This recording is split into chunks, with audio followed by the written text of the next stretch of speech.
warahmatullahi wabarakatuh. Waalaikumsalam warahmatullahi wabarakatuh. Bismillah, alhamdulillah, salatu wassalamu ala rasulillah Sayyidina Muhammad bin Abdillah wa ala alihi wa sahbihi wa mawala.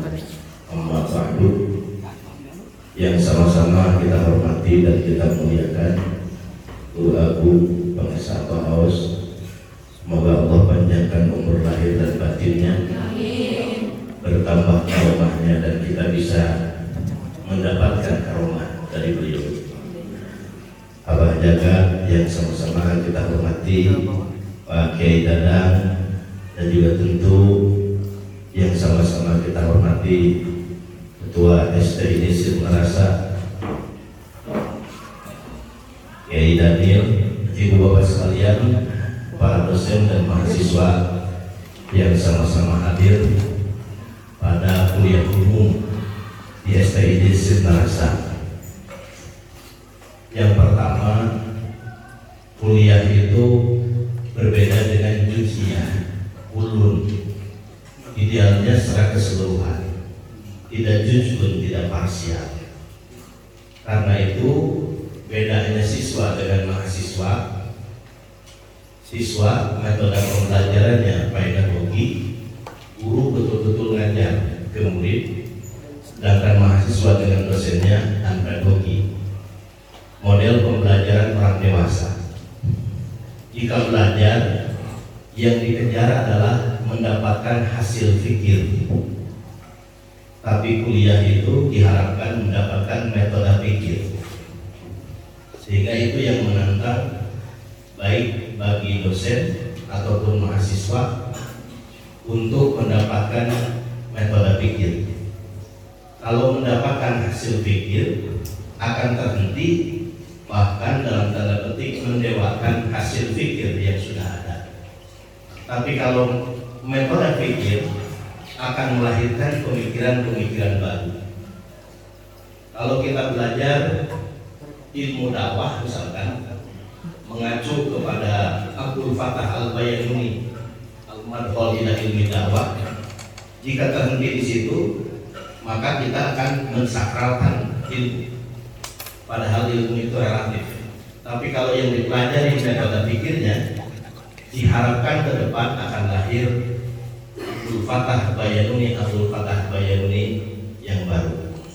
Dan itu memiliki persamaan di dunia thariqah.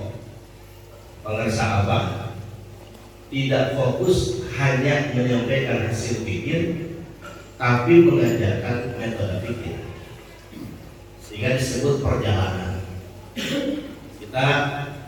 Inilah model pembelajaran orang dewasa. Bapak Ibu juga teman-teman mahasiswa yang dirahmati Allah Subhanahu wa taala, kita akan melihat saya siapkan slide ini untuk jadi bahan saja. Jadi bahan. Sifatnya ini hanya, tidak hanya ini. Yang pertama, kita akan memaknai dakwah secara bahasa, istilah, dan definisi operasional. Dakwah itu berarti mengajak. Sederhananya begitu. Begitu umum. Mengajak itu bisa dengan lisan, bisa dengan tulisan, bisa dengan perasaan, bisa dengan isyarat. Itu mengajak. Mengajak kemana? Salah satu firman Allah, Ali Imran ayat 104. Wa takum minkum ummatun yad'una ilal khair. Biasanya para ulama yang mempelajari dalil dan sumber ilmu dakwah, ketika membaca wal takum minkum, minnya itu apakah ditabyin atau dibayan? Kalau difahami dibayan, maka seluruh umat Islam yang sudah terkena taklif wajib menjadi dai sesuai dengan kemampuannya masing-masing.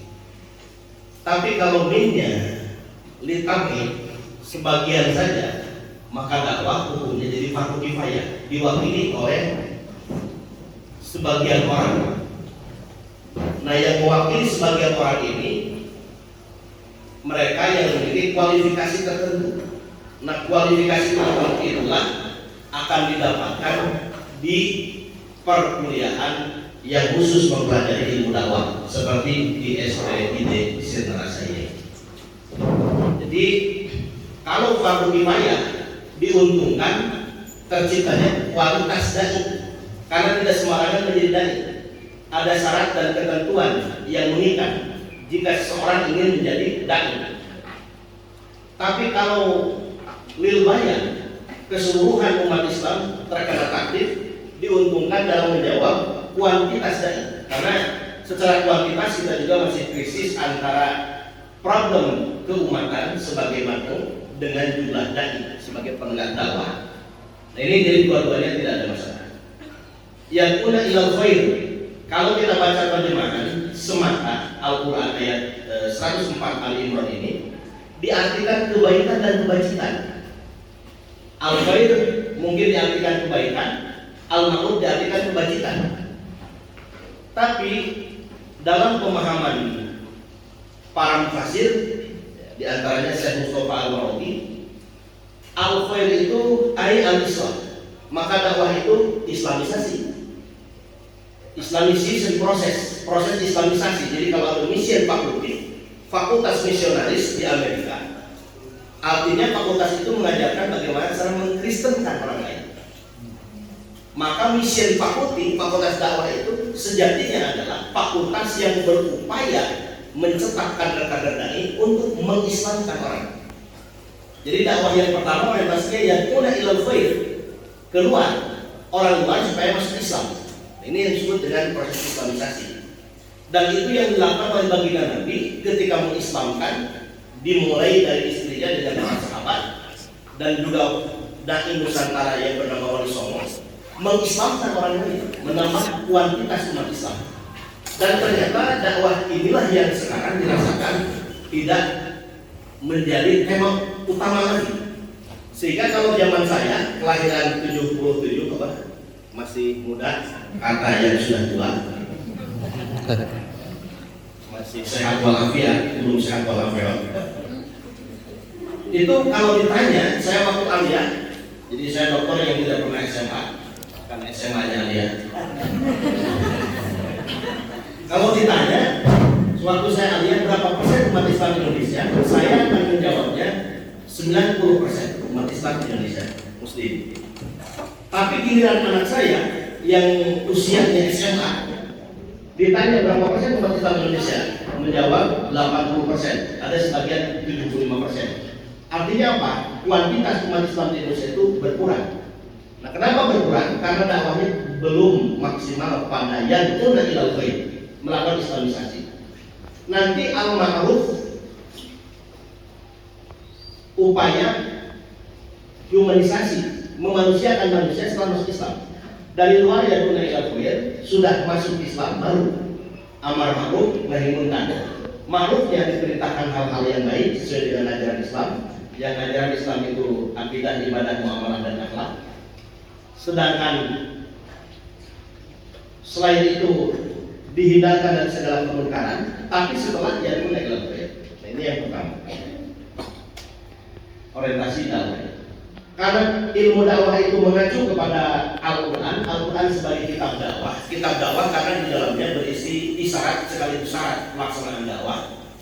Kita bisa menggunakan dasar ini ketika Allah mendefinisikan, ketika kita membaca definisi Al-Quran itu sendiri.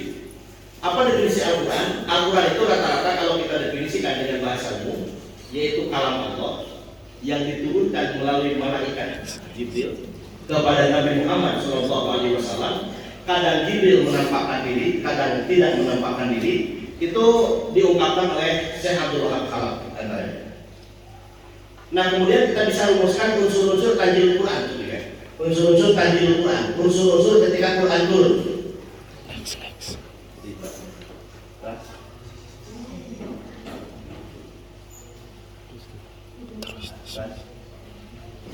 Ini kita akan melihat unsur-unsur tanjil Quran. Jadi unsur dakwah ini jadi sumber unsur tanjil Quran. Karena kalau unsur-unsur dakwah itu bersumber pada unsur-unsur komunikasi tidak cocok bedanya. Kalau di komunikasi itu ada komunikator, ada komunikan, materi komunikasi, kemudian apa lagi? Media. Tapi yang tidak ada di situ adalah metode komunikasi. Sedangkan kalau di sini ada, ketika Allah menurunkan wahyunya berupa Al-Quran, itu disebut sebagai mautu atau pesan.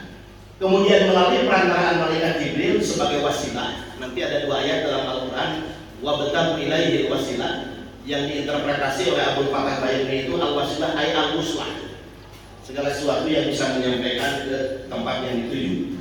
Nah kemudian tariqun nuzul disebut sebagai uslub, ini yang tidak ada di komunikasi atau yang disebut dengan metode. Kadang Jibril menampakkan dirinya, kadang tidak, diterima oleh Nabi Muhammad SAW. Dari Nabi Muhammad SAW nanti beliau ketika menerima wahyu Allah di sini sebagai objek dakwah, sebagai penerima materi dakwah dari Allah Subhanahu wa taala. Kemudian beliau menyampaikan pesan lagi dengan metode tertentu, dengan media tertentu kepada makmum untuk tercapai apa? Wallahu yad'u ila daris salam. Nah ini biasanya para ulama kalangan moderat dakwah itu nanti ada 3 paradigma ketika melihat dakwah struktural antara agama dengan negara. Ada yang disebut dengan dakwah struktural. Dakwah struktural itu kadang dipahami oleh kaum revitalis fundamentalis, yaitu mendirikan negara Islam. Padahal ayatnya wallahu yad'u ila daris salam, bukan dari Islam. Dilanjutkan. Nah dari unsur-unsur dakwah yang bersumber dari Tanzilul Quran ini, kita bisa turunkan unsur-unsur dakwah seperti ini. Yang pertama, Allah sebagai subjek atau munazzilul Quran. Pada posisi ilmu dakwah ada disebut dengan dai sebagai subjek atau pelaku dakwah. Kemudian Al-Quran sebagai materi atau maudhu tanzil, maudhu dakwah atau pesan dakwah. Sehingga pesan dakwah itu yang diutamakan adalah Al-Quran. Setelah itu As-Sunnah atau Al-Hadis, ijma, dan kemudian pesan-pesan lainnya. Tapi yang diutamakan di sini. Malaikat Jibril itu sebagai media, wasilah tanzil. Media itu nanti bisa dipahami sebagai media konvensional seperti mimbar. Media itu bisa berarti radio, bisa berarti televisi, dan media modern lain yang di zaman sekarang seperti dakwah via internet.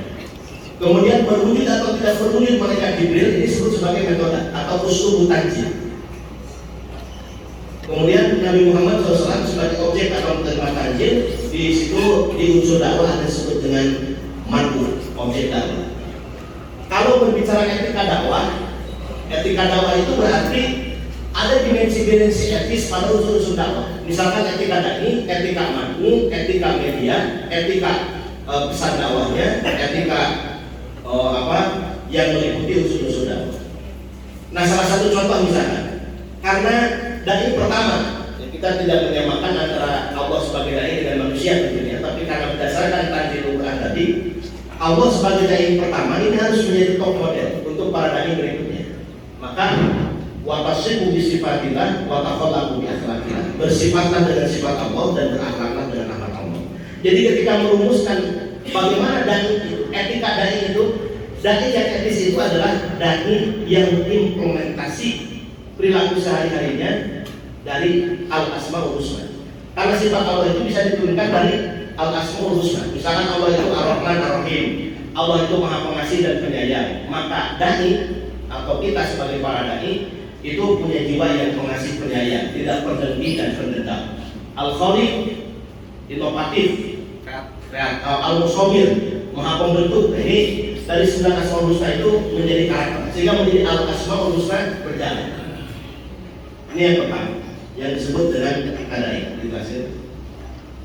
Kemudian kita turunkan lebih detail atau lebih rinci. Secara bahasa dai berarti laki-laki atau pelaku dakwah. Kemudian nanti ada perempuan disebut dania.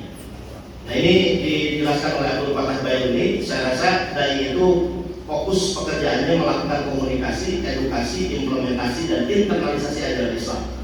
Maka kalau ada KPI tadi komunikasi penyiaran Islam, itu komunikasi plus mempelajari ilmu komunikasi yang diajarkan di prodi atau jurusan komunikasi seperti di tempat lain. Plusnya adalah mensiarkan Islam.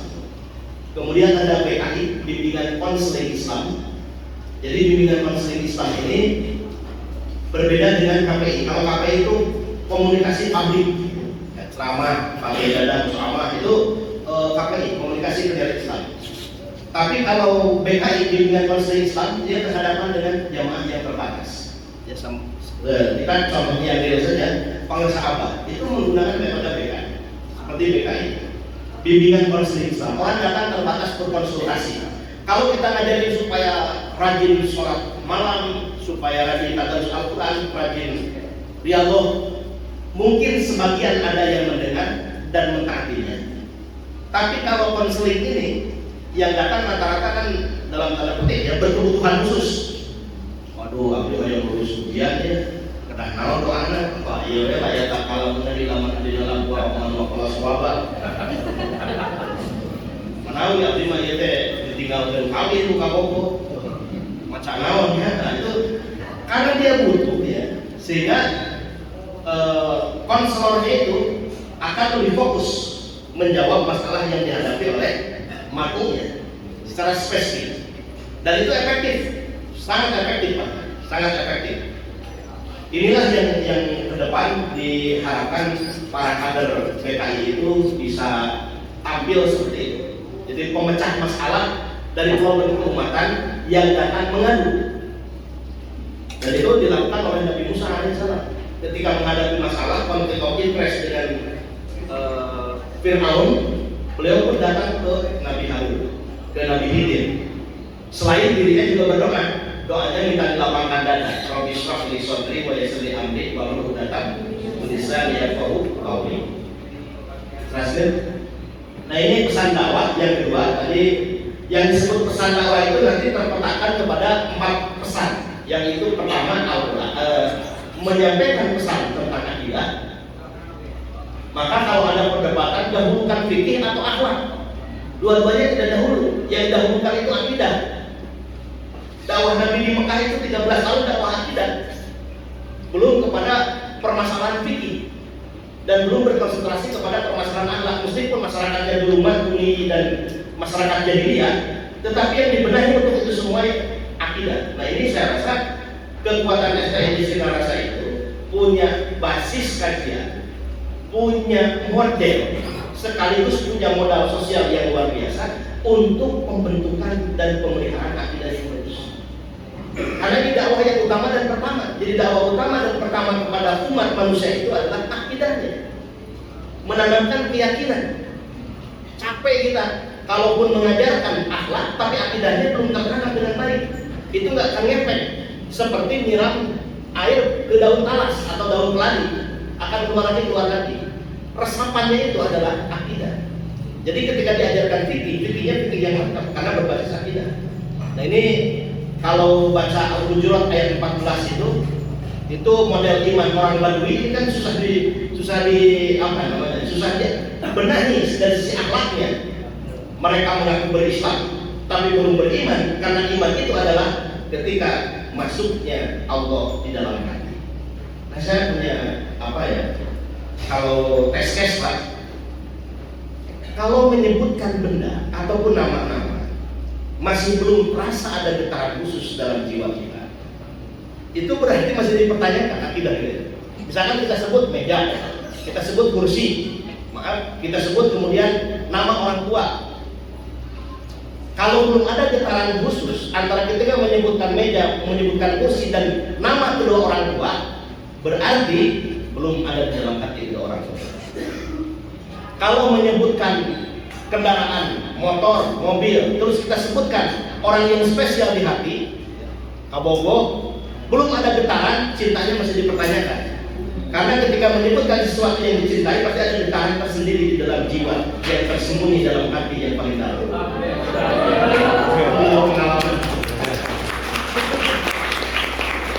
Sekarang kita tingkatkan.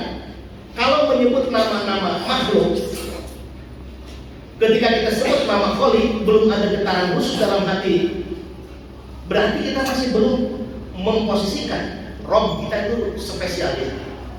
Nah karena iman ini nikmat yang paling besar, nikmat yang paling besar itu susah masuk ke dalam hati kita, harus dibantu dimasukkan, yaitu dibantu oleh mursyid, ditalkinkan dalam rangka memasukkan iman ke dalam hati. Itu prosesnya. Kalau sudah seperti itu, maka kekuatan akidah sebagai fondasinya itu akan membentuk kekuatan fikih dan kekuatan akhlak. Jadi sholat yang berbasis akidah akan berbeda dengan yang tidak berbasis Ini rohnya itu di situ. Nah, jadi kita keluarga besar STID bisa menguatkan aspek itu. Sholatnya jadi ada rohnya, baca Qurannya jadi ada rohnya. Itu menjadi distingsi, ya, jadi pembeda antara STID sirna rasa dengan yang lainnya. Kalau dakwah orientasinya memenuhi akal pikiran, wah sekarang baca Google lebih pintar itu. Yang tidak terjawab oleh Google itu adalah hati. Ini dulu ada yang disebut dengan bukunya itu Hikmatul Muta'aliyah, ulasan Braille.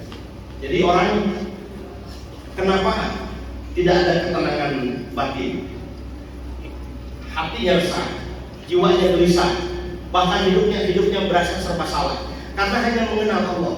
Nah, sehingga dalam bahasa Rocky Gerung itu pernah kita rame ya, Tuhan itu fiksi.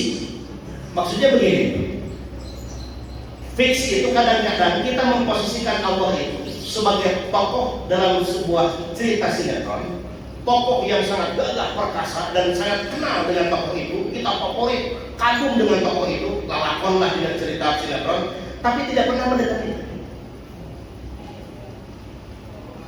Karena hanya kenal nama Allah, tetapi tidak dekat dengan Allah, itu tidak menimbulkan efek ketenangan.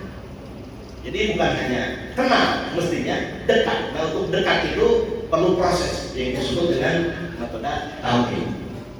Untuk dekat itu, talqin saja tidak cukup, tapi harus dialog. Semakin sering dialog yang disebut latihan, maka semakin merasakan kedekatan dengan Allah. Saya ini orang Bandung mau sahabat, maghrib kan amaliyah beda. Amaliyah setelah maghrib saya keluar. Waktu itu masih S2. Silakan dikasih kamar di depan itu dulu.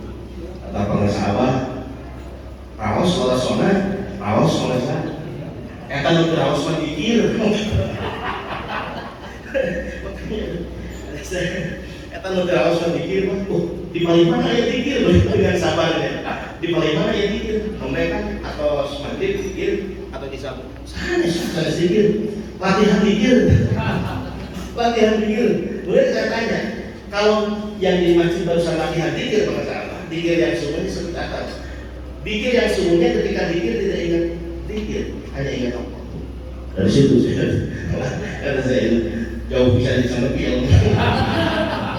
Padahal saya lagi seneng-senengnya baca beberapa buku filsafat ya. Jadi makanya disebut dialog itu latihan. Wajar latihan kalau sama kita naon gitu. Tapi kalau latihan kemudian menemukan sesuatu yang diceritakan, karena itu nanti jadi experience, itu maksiatnya. Aduh, dikir nggak berinya ya. Itu akan jadi maksiat. Begitu diceritakan akan jadi aurat, jangan diceritakan. Kemudian kita akan percepat. Ini aroma pengasah apa harusnya saya tidak bisa bicara ya. Malam itu udah nggak mungkin bisa berangkat ke sini Pak. Nah ini kali penyampaian pesan, terutama pesan KPI ya, komunikasi pilihan Islam dalam bentuk tabligh. Ini perhatikan 3 hal ini, over power dan teori. Bila pesan sering diulang dan berkali-kali, maka orang akan jenuh. Maka harus to the point.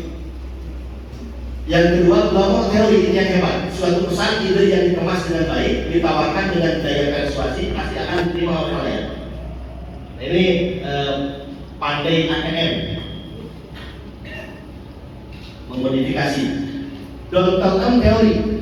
Jangan juga pesan itu tidak disampaikan. Ada yang begini, hanya jadi manusia penggerutu. Ada yang ceramah, ada yang khutbah. Sebenarnya orang itu bisa lebih halus dalam bahasa mereka. Orang teh haluslah orang mau ceramah. Tapi orangnya kan tampil amal orang gorengnya nih. Ini seperti benar. Kalau itu untuk penguatan diri pribadinya bagus, supaya menyampaikan yang diamalkan dan mengamalkan yang disampaikan. Tapi kalau itu kemudian menghentikan langkah menjadi dai, itu tidak baik. Sangat boleh jadi kita menyampaikan kebaikan kepada orang mengamalkannya, meskipun kita belum ada manfaat buat orang lain. Yaitu ilmu lilinnya. Ilmu lilin itu orang lain dapat terang beneran dari lilin yang dinyalakan. Meskipun lilinnya terbakar, mereka urusan resiko teman dan pilihan. Di akhir-akhir zaman ini Quran menyebut misalkan saya perlu supaha akan berbicara orang-orang bodoh. Kalau yang berbicara orang-orang bodoh maka berfatwanya tanpa ilmu. Nah ini bahaya. Kalau itu dibiarkan dengan alasan alhamdulillah akan sempurna akhlak mau ini kaping dakwah diambil oleh orang lain. Anu terpernahkan madrasah, anu maca Quran mau grup latihan kumpul. Ini lebih bahaya. Ini mengundang kita para mahasiswa STID untuk tampil bersanding dengan mereka, bilang perlu bersaing dengan mereka. Karena ketika kita biarkan mereka yang mengambil alih akhirnya mau praktek, Pak. Mantan artis dakwah tidak punya background ilmu agama kan jadi repot, jadi mau praktek. Sementara yang para ahli disiapkan di kader di perguruan tinggi ilmu dakwah tidak berani tampil ke depan. Ya akhirnya yang tampil mereka yang supaha, sementara fuqaha tidak tampil. Nah sekarang perlu kolaborasi supaha wa fuqaha. Ya, orang berilmu tapi tidak menyampaikan ilmunya juga tidak bisa diserap oleh orang lain. Nah kita yang bisa menyampaikan tinggal menambah ilmu pengetahuan. Ini pesan dakwah risalah al-Islam. Ini ada 4 yang disampaikan. Jadi kalau bingung-bingung mau menyampaikan pesan dakwah ya ini temanya. Kita ibadah muamalah akhlak. Belum ada spesialis dakwah akidah. Nah ini mestinya kita murid-murid pengusaha ini memperdalam teori dan juga praktek serta beberapa pengembangan metode untuk dakwah akidah. Karena ini yang rawan sekarang. Jadi saya bertemu dengan tipe mahasiswa yang tidak mau beribadah. Kemudian saya tanya kenapa tidak mau sholat, tidak mau puasa. Jawabannya saya ini agnostik, Pak. Apa itu agnostik? Bertuhan tapi tidak beragama. Kemudian saya tanya, kalau saya bertuhan itu tahu Tuhan Allah itu dari agama saya. Nah kalau sekarang bertuhan tapi tidak beragama, lalu Anda mengenal Tuhan itu dari mana? Tapi ini penyakit real ada. Ini persoalan akidah. Adanya LGBT juga itu persoalan akidah. Maka di sini metodenya bisa bocor fikri, perang pemikiran dengan dalil-dalil yang kuat. Maksud? Ini kemudian relevansi dari ajaran tadi untuk pengembangan materi bisa akidah itu, kemudian kesyariatan, ke akhlak, ke ibadah, ke muamalah, nanti masuk pada sistem-sistem yang lebih spesifik, bisa ke politik, bisa ke ekonomi, sosial, pendidikan, keluarga. Jadi nggak akan habis materi dakwah. Jadi kalau teman-teman mahasiswa sudah nyerah di jadwalnya lupa, ini saya materi dakwah. Ini aja nih, dipikirkan lagi, dikembangkan lagi, begitu luas, tidak akan habis-habis. Lanjutkan. Karena Pak Kiai Daniel kalau saya melatih pidato atau ya sarhil misalkan, bukan melatih berani tampil di depan, karena keberanian tampil di depan itu sudah dimiliki. Karena menyampaikan juga mentok itu ketika menyusun naskah. Itu jadi kalau ini Pak tidak tahu ya, kalau di beberapa perguruan tinggi yang saya baca kurikulumnya, jadi di Fakultas Dakwah itu sibuk mengajarkan cara menyampaikan sesuatu, Pak. Cara menyampaikan dakwah dengan lisan, cara menyampaikan dakwah dengan tulisan, cara menyampaikan dakwah di internet, cara menyampaikan dakwah dengan film, kitabah, hitobah, hikmah. Tapi yang dicarainya tidak ada, tidak dipelajarkan. Sehingga kadang bisa menyampaikan, tapi mentok materi yang disampaikannya terbatas. Nah ini saya baca beberapa kurikulum ya, termasuk di kita. Itu ilmu cara itu banyak sekali, tapi yang dicarainya sedikit. Itu tes-tesnya ketika cara pidato dengan cara introspektif bisa menangisi orang lain, modal muhasabah. Kemudian rekreatif bisa, persuasif bisa, argumentatif bisa. Mentok itu ketika silakan Anda bikin naskah. Ada repot itu. Kenapa tidak jadi naskah dalam setengah jam? Nggak tahu Pak, seolah-olah saya sekolah sampai kuliah itu nggak ada ilmu itu di otakku satu pun. Pernah merasakan gejala itu? Ketika diminta ceramah di masyarakat, tiba-tiba kita menjadi meriang karena bingung menyampaikan apa. dan kita tiba-tiba sudah mentok di otak, iya sekolah di Masangnya saya buka ilmu bisa naik. Sering seperti itu ya perasaan itu, dan itu sebagai bukti bahwa yang dicarai harus ditingkatkan kontennya. Kalau memerankan YouTuber, Anda bisa, tapi menyutukan apa? Facebook punya, mau dakwah di Facebook, tapi materi dakwahnya nggak ada. Nah ini jadi masalah. Maka yang bicara ini harus dipelajari. Nah kemudian media dalam Al-Maidah ayat 35, Al-Isra ayat 57, ini tentang media, tentang wasilah. Kita lihat tadi hubungannya begitu dekat dengan bahasa tentang wasilah dakwah ini.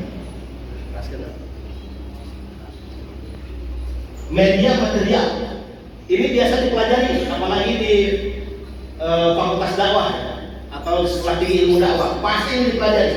Media bersifat fitriyah, wasail fitriyah, bawaan sejak lahir. Tablik cuap-cuap, kemampuan ngomong, minimal latihan muhadarah atau pidato. Kemampuan berbicara, bisa dakwah dengan media berbicara. Dengan 4 keharusan. Pertama, punya pengetahuan, yang kedua semangat, yang ketiga praktek, yang keempat ketulusan. Nah itu Dorothy Sayers menyebutnya kalau orang bisa berbicara, dia akan menguasai dunia. Karyawan yang cepat naik pangkatnya adalah karyawan yang bisa berbicara. Politisi yang cepat terpilih oleh konstituennya adalah politisi yang enak ketika berbicara.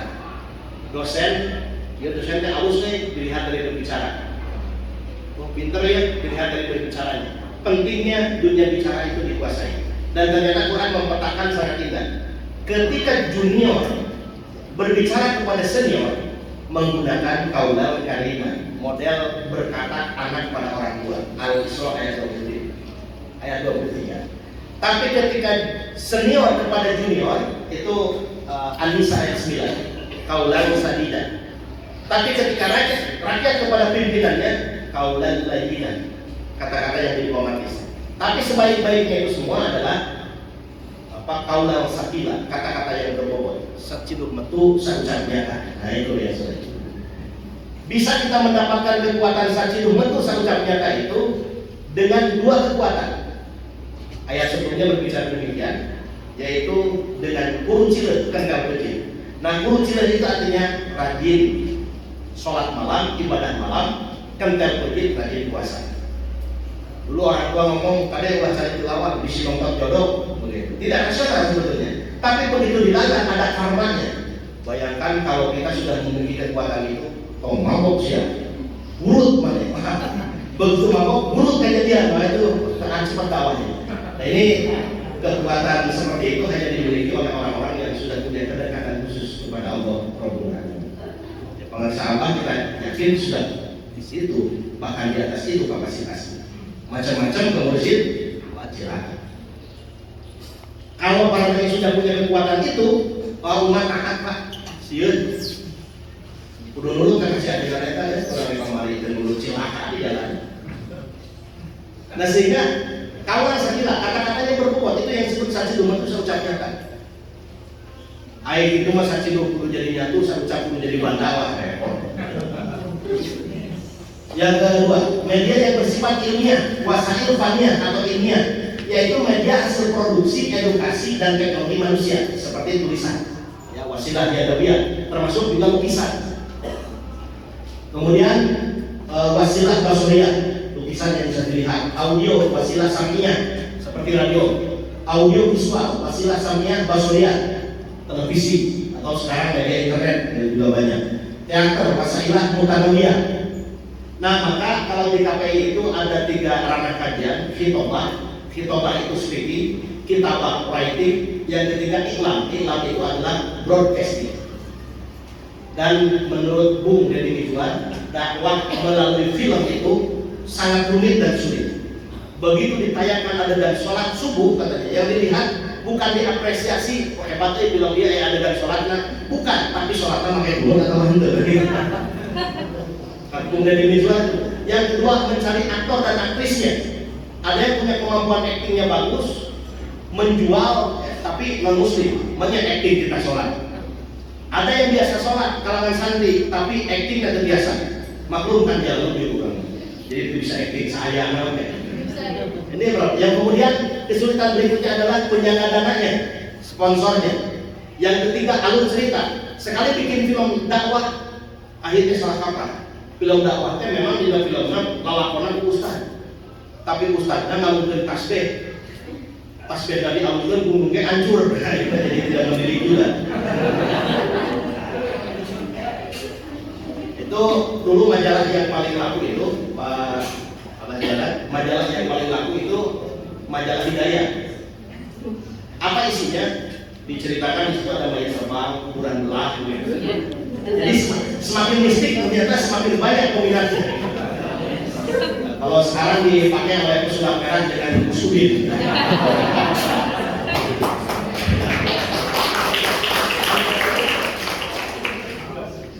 Kemudian yang ketiga, media bersifat, dan penontonnya banyak kan, termasuk di sini. Kurang teh, resepnya ninggalin kalau usubin dan ada terakhir gitu. Itu semakin mistik, peminatnya banyak, dan biasanya negara-negara yang dominasi menyukai mistik itu peradabannya tidak maju. Jadi kalau Amerika sekarang sedang berorientasi mistik yang sangat tinggi, itu lonceng kehancuran negara. Ini jadi selama film-film mistik itu diminati oleh masyarakat, menunjukkan dua indikasi. Pertama, sutradara memang tidak bisa mengemas secara cerdas film-film dakwah. Yang kedua, masyarakat sebagai penikmat film juga tidak memiliki orientasi untuk pencerahan, hanya untuk hiburan saja. Media bersifat implementatif takbiyah seperti memakmurkan masjid. Ini pengembangan masyarakat Islam kalau di kajian Fakultas Dakwah PMI. Mendirikan organisasi, mendirikan sekolah, rumah sakit, menyelenggarakan seminar dan mendirikan sistem pemerintahan Islam.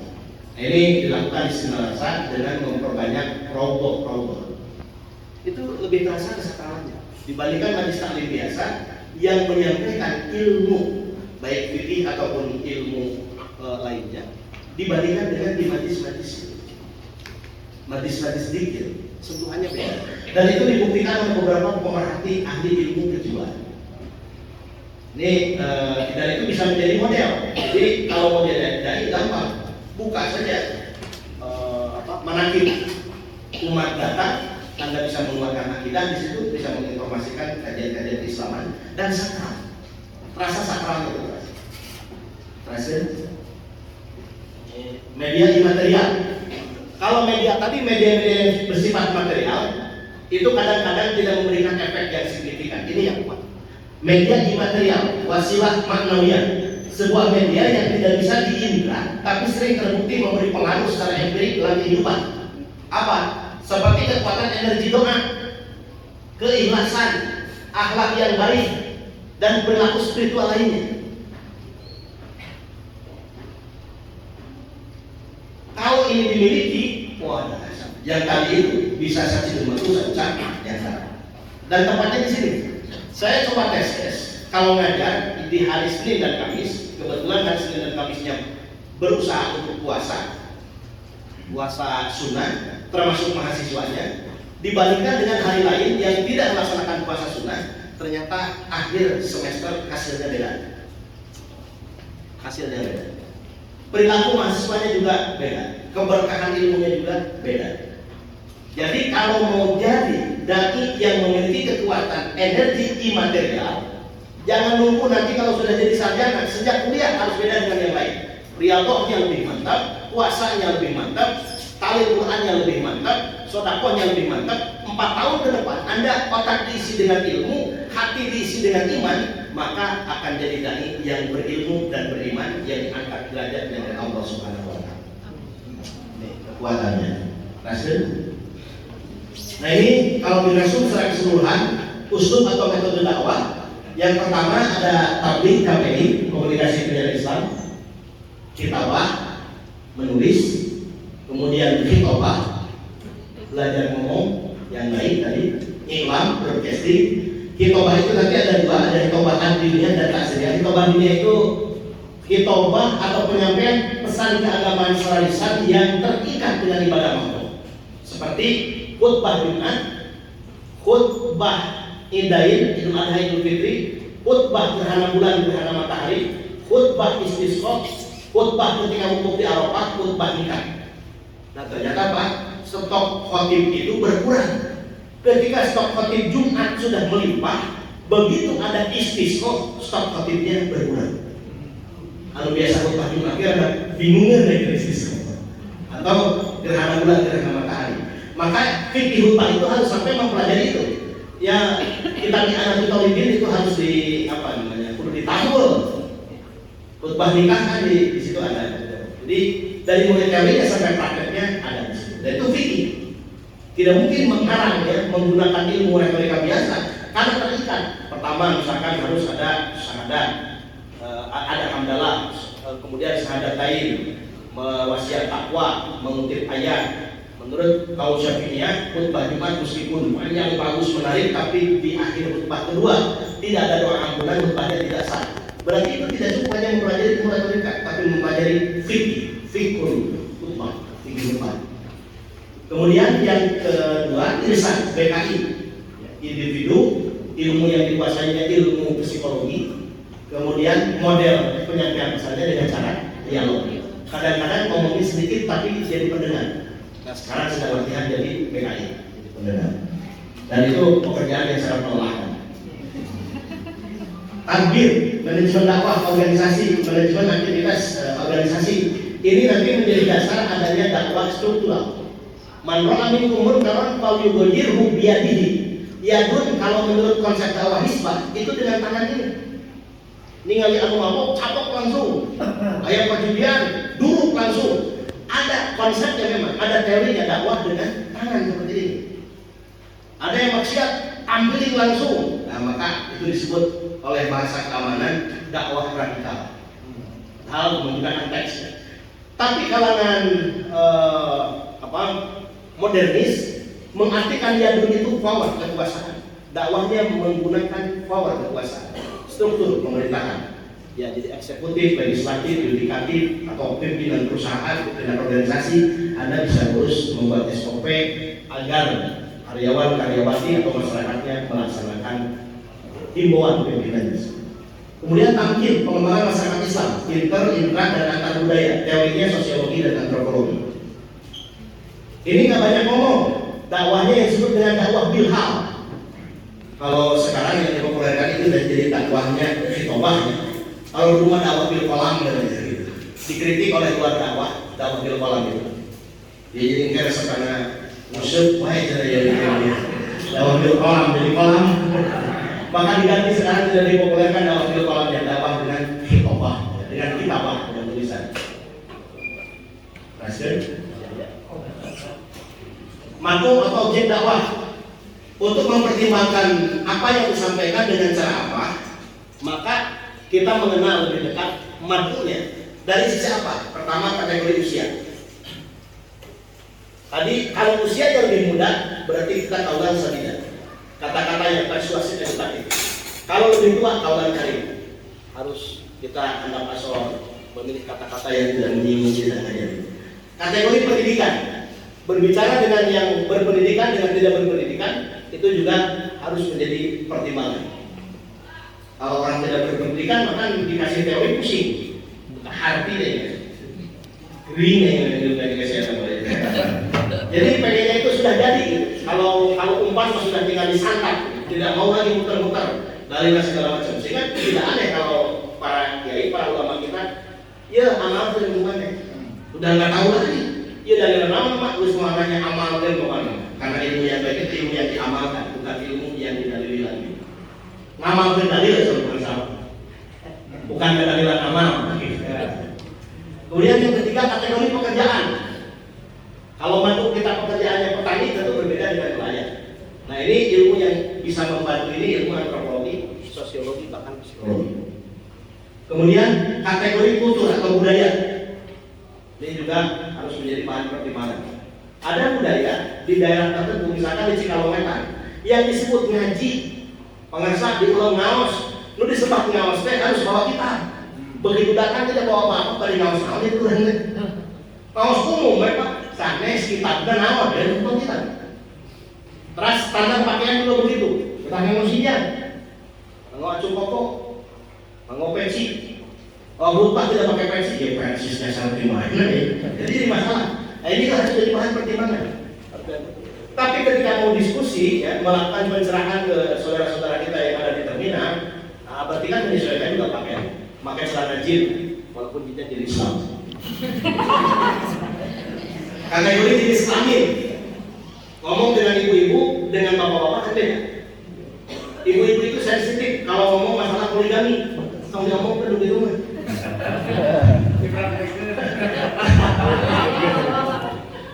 Saya dulu membandingkan dua ustaz. Karena apa ya? Agim, pengikutnya banyak, poligami, bubar jamaahnya. Oh, pengikutnya perempuan, melakukan sesuatu yang menyakiti dunia perempuan, bubar. Tapi kenapa ustaz dari Ilham almarhum poligami teh bukan lupa jamaah nanti, jamaahnya rata-rata laki-laki. Jadi ustaz yang mengenai poligami, pukul jamaah laki dan esek. Itu tingkat kesulitannya tinggi. Rata-rata kalau kita punya fan, punya jamaah ustaz perempuan itu udah biasa.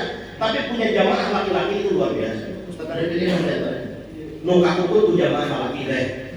Maka begitu melakukan itu tidak ada masalah. Didukung memang halus ustaznya bayar. Nah itu yang disebut dengan hanya teori tapi tidak diamalkan. Nah, kategori geografis ini juga berpengaruh antara masyarakat pegunungan dengan masyarakat alam datar dengan pesisir pantai itu berbeda-beda. Ini juga jadi bahan pertimbangan.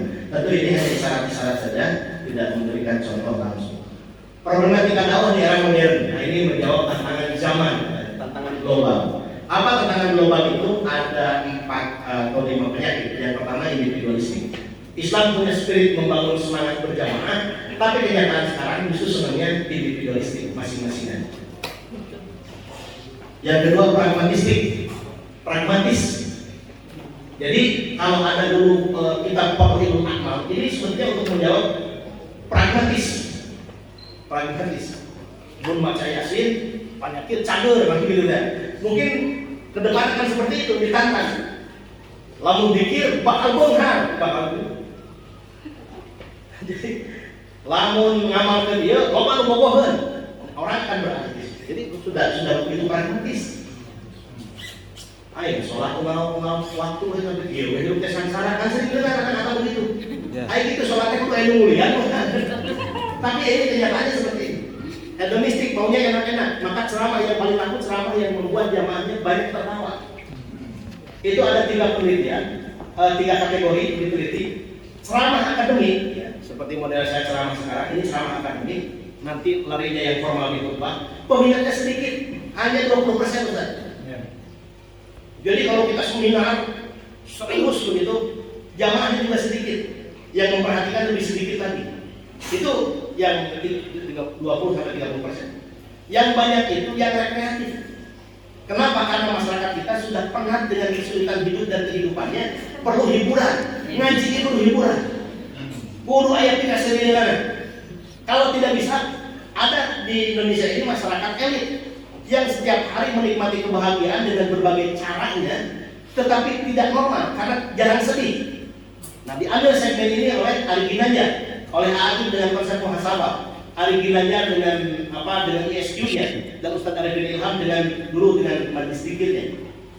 Datang ke situ kercerik dan berani bayar nangis itu. Kalau ke ISQ itu 3,5 juta per orang untuk 3 hari.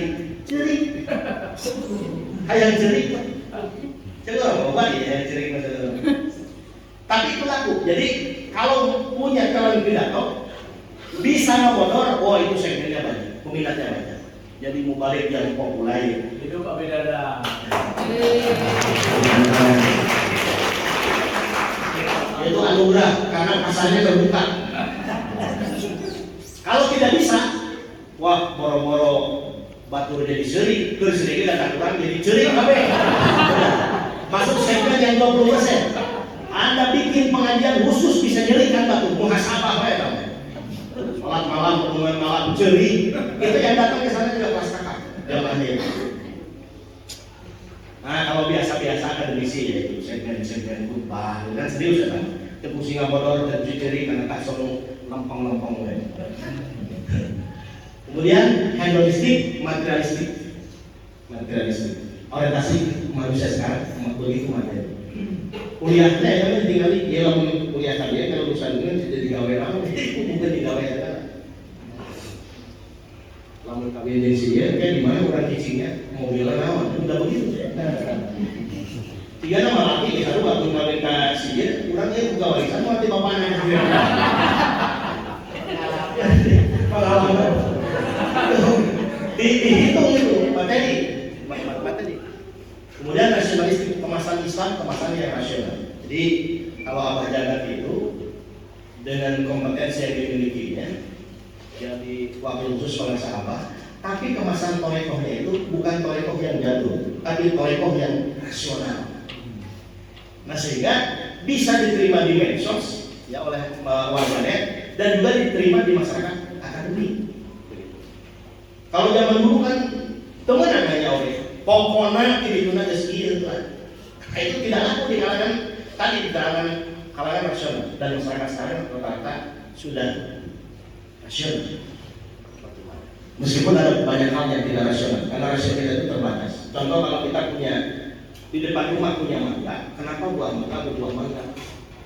Ya kalau diteliti oleh ahlinya, ada karena sel-sel yang menyebabkan setiap mangga berbuah mangga. Dibuka di laboratorium, terbukti empirik, ini saya. Tapi kalau ditanya lagi, sel-sel itu dari mana?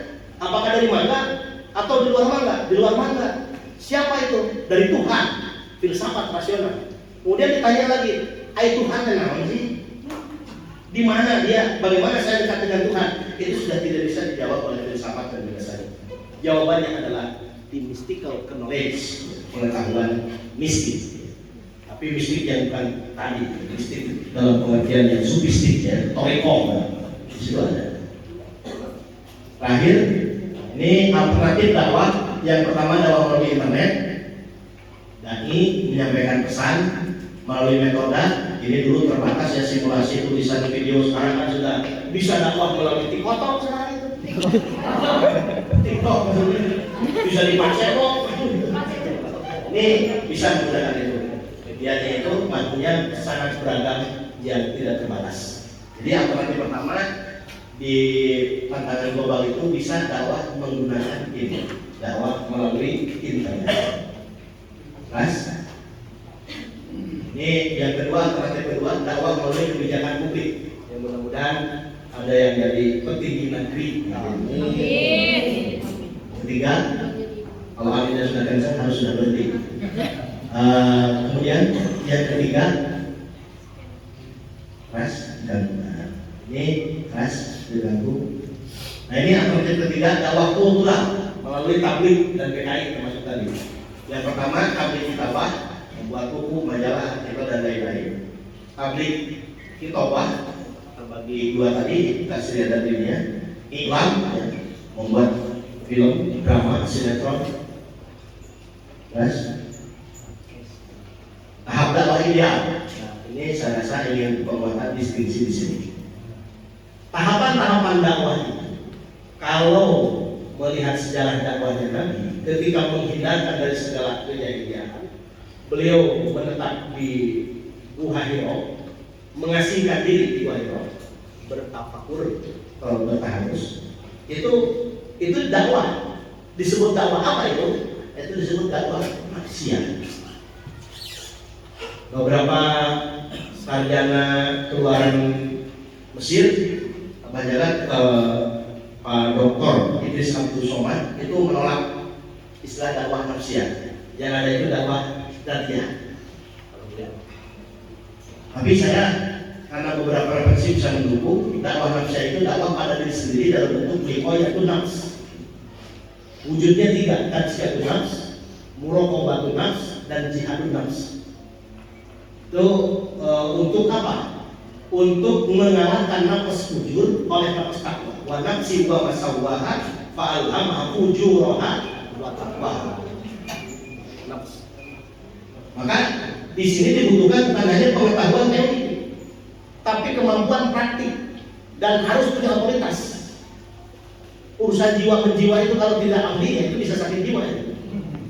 Oleh ahlinya. Maka di sini kita punya mursyid yang ahli ini nafs, orang jiwa, mencapai ketenangan batin melalui riyadhah, melalui dhikr dan amalia-amalia lainnya.